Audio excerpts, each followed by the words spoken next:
Invitamos ahora a subir al estrado a William Mariño, gerente de marketing de la unidad de negocios partner de Schneider Electric, quien abordará el tema la reforma energética, retos y oportunidades para las instituciones educativas. Justo para complementar también lo que se venía mencionando del tema de transformación digital por parte de nuestro compañero de Microsoft, voy a empezar a hablar un poco de cómo también esta parte digital empieza a afectar, junto con otras tendencias, el mundo eléctrico, porque no solo es la automatización y el llevar todo lo análogo a digital, video, temas de audio, contenidos de educación, etcétera, sino también es obviamente cómo se soporta la red de distribución eléctrica, el acceso a la energía, que es finalmente lo que nos brinda la posibilidad de poder usar la tecnología. Sin energía eléctrica, obviamente, la tecnología y todos los medios digitales que tenemos no podrían funcionar, porque la base de su funcionamiento es la energía. Hoy en el mundo hay 4 megatendencias que están afectando junto con la parte de digitalización. Una de ellas es que es un mundo más eléctrico. Hay un incremento en los consumos de energía de 2 veces para el año 2040, y esto se genera por la sobrepoblación, por la mayor demanda de dispositivos conectados, etc. Otra de estas tendencias es que el mundo va a ser, en el año 2020, van a existir 10 veces más dispositivos conectados que personas. Es decir, cada persona va a tener una tablet, un celular, va a tener un computador, va a tener televisores que se conectan a la red, va a tener múltiples dispositivos. Entonces empezamos también a ver cómo estos dispositivos que generan a la red, además de consumir energía, me empiezan a dar acceso desde cualquier lugar.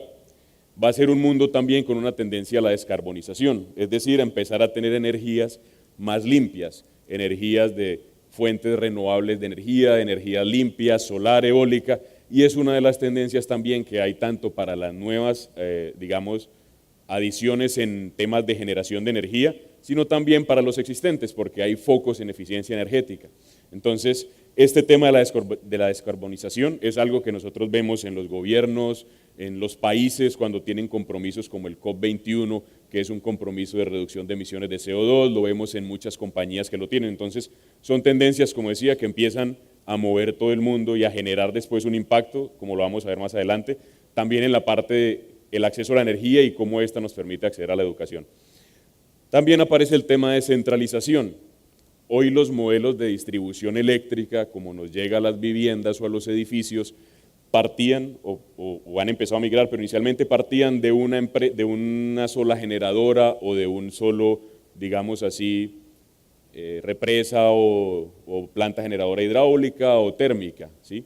Hoy empezamos a ver cómo esto se empieza a descentralizar, cómo cada vez en los mismos edificios tenemos paneles solares, cómo cada vez en las casas empezamos a tener y cómo se empiezan a crear también diferentes puntos descentralizados. Ya no es un bloque o una planta generadora de megawatts, sino cada uno de los usuarios también y cada uno de los, edificios, viviendas empiezan a tener generación descentralizada para poder suplir sus accesos o sus necesidades de energía de una forma local. ¿Okay? Todo esto, también de estas megatendencias y el tema de volver el mundo análogo al mundo digital, empieza a generar una cantidad de datos muy grande. Cuando nosotros tenemos algo análogo y es parte de lo que hablamos de transformación digital, un ejemplo era un archivo. Si yo tenía un cuarto con un archivo con 20, gabinetes, etcétera, yo en estos lugares no consumía energía, consumía espacio porque necesitaba un espacio para almacenar todos estos documentos, pero no estaba consumiendo energía. Cuando nosotros pasamos todo esto al mundo digital, cuando lo ponemos en un servidor, en una computadora, empieza a requerir energía y me reduce espacio, pero también se empiezan a generar cantidad de datos, por esto, cantidad de datos en el mundo digital.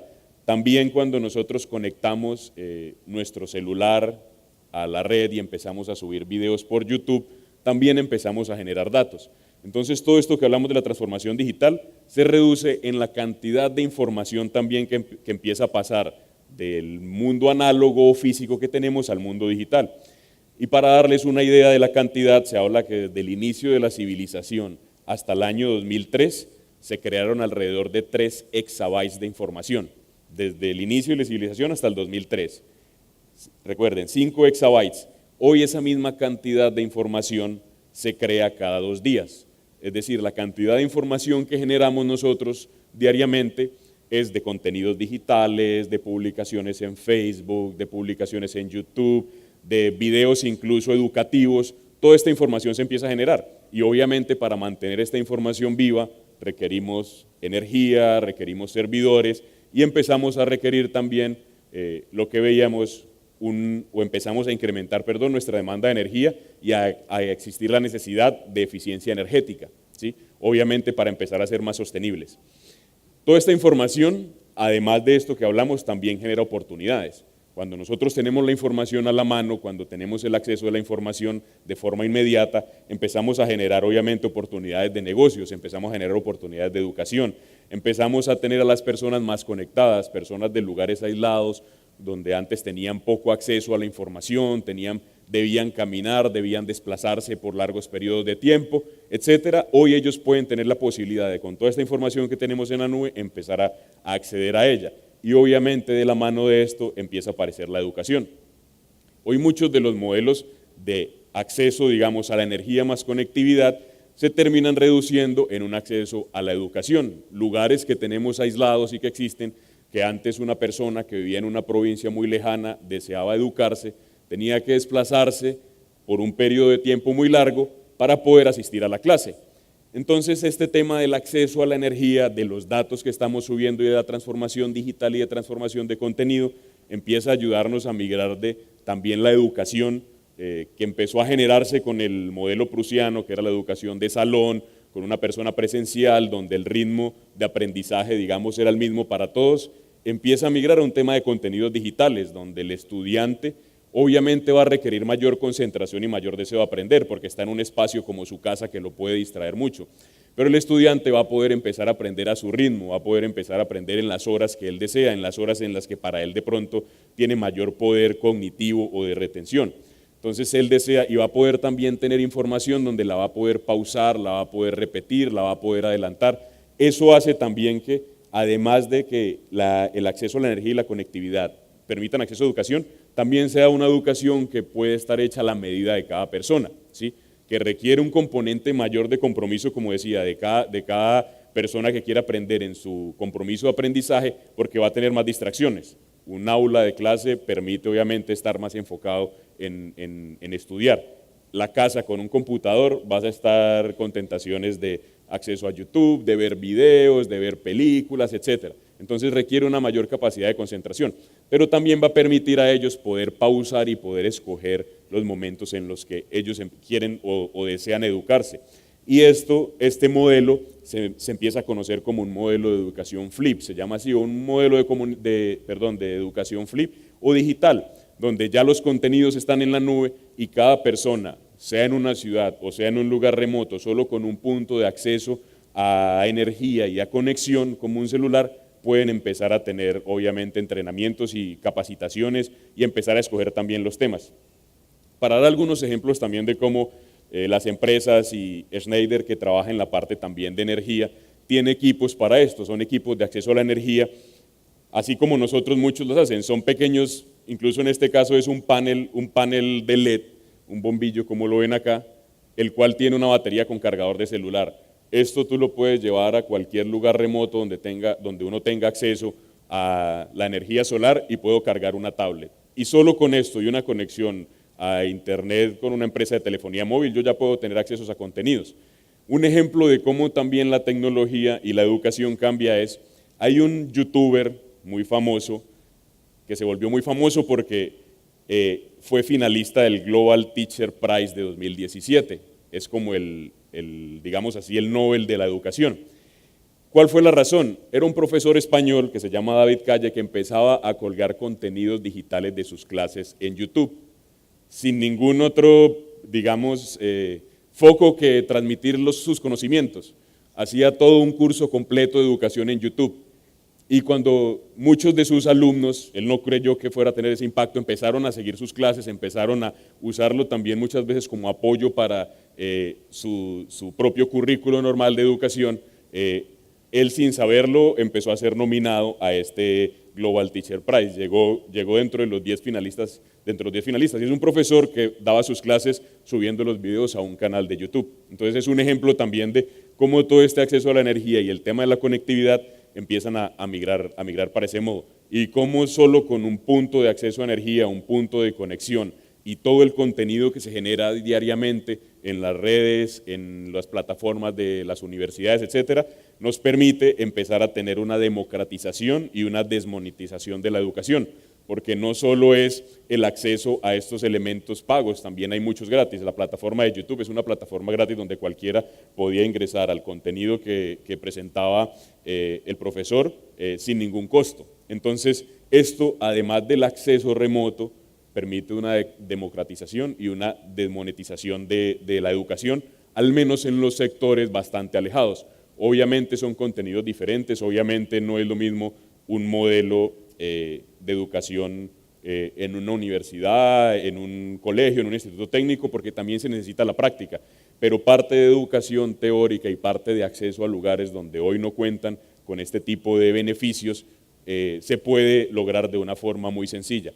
Y hoy vemos también cómo esta tendencia empieza a afectar. Muchas de las universidades, institutos y colegios del mundo empiezan a adoptar estos modelos. Harvard, por ejemplo, tiene un modelo que es el online learning. Tiene cursos gratis, tiene cursos de pagos. Cenati tiene su plataforma de Cenati virtual. La Fundación de Carlos Slim tiene becas digitales. Cualquiera se puede inscribir y ofrece becas digitales, por ejemplo, para las personas. Entonces, todo este modelo que empezamos a ver de cómo la transformación digital empieza a crecer, empieza a impactar obviamente en los modelos de educación y cómo van cambiando. Y como les decía, hay una premisa también muy importante, que es la democratización, la desmonetización y también un aprendizaje de las personas a su propio ritmo. Yo puedo abrir un contenido, empezar a verlo a mi ritmo, retrocederlo si deseo, verlo continuamente.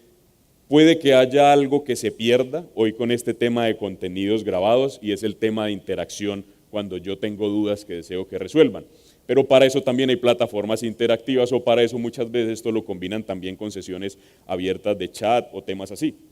Entonces todo esto es también a lo que nos permite hoy todo el tema de transformación digital llegar. Teniendo acceso o puntos de acceso a la energía básicos que me permitan alimentar un teléfono móvil o una tablet, yo ya puedo empezar a tener un acceso a la educación, que es una democratización también muy grande, y una desmonetización de estos costos. Entonces, básicamente, todo esto es lo que hablamos de cómo la energía lo empieza a impactar. Y empiezan también a aparecer, junto con esto, algunos tipos, digamos, no de carreras, por decir así, pero sí de enfoques o de líneas de trabajo. Uno de ellos, como lo hablábamos, es todo esto y todo este mundo digital necesita energía. Hoy las carreras de ingeniería para los electricistas o de ingeniería electrónica se enfocan mucho a la protección, al funcionamiento, al correcto funcionamiento, a la seguridad, pero hay un déficit en la preparación de profesionales listos para generar proyectos de eficiencia energética. Esto ya se empieza a aprender en el campo laboral, pero hoy en las universidades es algo que no se imparte y es algo que el mundo necesitará y que de hecho ya está necesitando, primero por el tema de los mayores consumos que vamos a tener de energía. Crecemos en población, crecemos en personas, la energía va a llegar a un punto en el que su generación empiece a ser mucho más limitada, los costos de la energía van a subir. Y esto impacta hoy a las industrias, pero también se va a empezar a convertir en un problema mundial, porque la energía hoy, cuando tengamos todo digital y todo conectado, va a empezar a necesitar un bien tan, digamos, tan preciado, por decir así, como otras cosas, como el agua, etcétera. Obviamente el agua es otra cosa, es otro nivel, pero va a llegar a ser así. Hoy mucha gente, si tiene su celular descargado, se enloquece. Tiene que buscar el primer punto para conectarse. Entonces, y empiezan a comprar baterías de cargadores cada vez más grandes. Todo esto empieza a generar eso. Entonces, eso a medida que empecemos a migrar y a medida que empecemos a estar más conectados, obviamente empieza a ser cada vez más crítico. Entonces, ahí es donde empezamos a ver carreras como el tema de eficiencia energética, el tema de carreras para mejoramiento, almacenamiento de la energía, como en la parte de baterías, otro tipo también de enfoques como el tema de acceso a la energía, generación de energías renovables, todo eso es lo que desde la parte energética está también cambiando. la parte de las protecciones y todo esto, es lo tradicional, es lo que siempre venimos trabajando, pero hoy ya lo que se empieza a necesitar y los enfoques, digamos, que uno ve cada vez ve mucho más que se requieren, son los temas de eficiencia energética, acceso a energías renovables, como les decía, y el tema de capacidad de almacenamiento de energía, y es donde hoy se trabaja mucho desde la parte eléctrica. Y obviamente la comunicación y la digitalización de esta información para yo tenerla conectada. Un caso también de este tipo de aplicaciones y también de modelos de teletrabajo era el otro día un compañero me estaba contando algo que le ocurrió a una amiga de él. Y él me decía, ella era ingeniera mecánica, tenía su trabajo convencional, iba a la oficina 8 días de la semana, de pronto la contactaron o envió una hoja de vida por LinkedIn y la contactaron de una empresa de Alemania donde le dijeron, nosotros necesitamos, nos interesa su perfil, queremos trabajar con usted. Y ella dijo, ok, tengo que mudarme a Europa. Le dijeron, no, no es necesario. Su trabajo hoy es teletrabajo, está sentada en su casa, necesita una conexión de internet de alta calidad y está todo el día en su computadora haciendo diagramas y haciendo, digamos así, archivos CAD o documentación o elementos que ellos necesitan. Y es algo donde no necesita estar físicamente. Y esto es gracias a la energía, al acceso a la energía y al acceso también a la conectividad. Entonces ahí ya empezamos a combinar cómo después de acceder a la educación también nos permite acceder a trabajos remotos que ni siquiera estamos físicamente en los lugares. Obviamente esto para muchas de las grandes compañías es muy atractivo, porque ellos primero se están ahorrando espacio en sus oficinas, no necesitan comprar una oficina o un lugar, están ahorrando obviamente dinero en la parte de manutención de la persona para llevar a otro país, están siendo mucho más eficientes porque la mano de obra acá en Perú es mucho más económica que la mano de obra en Europa, entonces eso hace también que muchas de estas carreras donde uno puede trabajar de forma remota y conectada también se empiecen a crear y vayan de la mano también con el tema del acceso a la educación remota. ¿Okay? Eso era todo, espero también que les quede, digamos, muy también ese mensaje cargado de que hoy la generación, todo lo que generemos en el mundo digital es algo que después va a impactar en las personas mediante el acceso que tienen a ellos y al acceso a la educación. Entonces, todo este contenido digital es algo muy importante que sirve para eso y con el tema de la energía también como la base para mantenerlo. Muchas gracias. Okay, con mucho gusto.